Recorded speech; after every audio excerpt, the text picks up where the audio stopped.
അപ്പോൾ നമുക്കിന്ന് എല്ലാവർക്കും നോമ്പാണ്. അപ്പോൾ അതിനായിട്ട് ഞാൻ ഫ്രൂട്ട് സാലഡ് ഉണ്ടാക്കുന്നുണ്ട്. അപ്പോൾ വിത്ത് ഫ്യൂ ഇൻഗ്രീഡിയൻസ് വെച്ചിട്ട് തന്നെ നമുക്ക് ഉണ്ടാക്കാം. ഫസ്റ്റ് നമുക്ക് ഈ ഒരു മിൽക്ക് മെയ്ഡാണ് വേണ്ടത്. ഏത് മിൽക്കായാലും കുഴപ്പമില്ല. ഞാനിതാണ് യൂസ് ചെയ്യുന്നത് കേട്ടോ. പിന്നെ ഞാനിപ്പോൾ ഇവിടെ ഗ്രേപ്സ് ഒന്ന് കുറച്ച് ചോപ്പ് ചെയ്ത് വെച്ചിട്ടുണ്ട്. ഇനി വേറൊരു ഇൻഗ്രീഡിയൻറ്റ് നമ്മൾ പിന്നെ പോമഗ്രാനറ്റാണ് എടുക്കുന്നത്. അത് കഴിഞ്ഞിട്ട് ആപ്പിള്. പിന്നെ വേണമെങ്കിൽ തന്നെ നിങ്ങൾക്ക് ഒരു കുറച്ച് ഫ്രൂട്ട് സലാഡിൽ ആഡ് ചെയ്യുന്ന ജസ്റ്റ് കോമൺ ഫ്രൂട്ട്സ് ആഡ് ചെയ്യാം. ബനാന ആഡ് ചെയ്യാൻ വേണമെങ്കിൽ ഇപ്പോൾ ഇവിടെ ബനാന ഇല്ല, അതുകൊണ്ടാണ് കേട്ടോ. ഇനി നമുക്ക് പോമഗ്രാനറ്റ് കട്ട് ചെയ്യാൻ കേട്ടോ.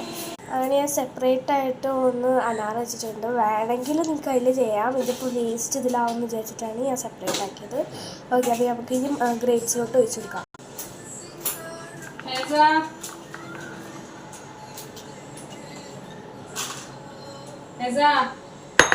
ഇനി അടുത്തത് ആപ്പിളാണ്. ഓക്കെ, ഇപ്പോൾ ആപ്പിൾ നമ്മളുടെ കയ്യിലില്ല. ആപ്പിൾ പിന്നാണ്. അപ്പോൾ നമുക്ക് ഇനിയിപ്പോൾ മിൽക്ക് മെയ്ഡ് ഒഴിച്ചു കൊടുക്കാം.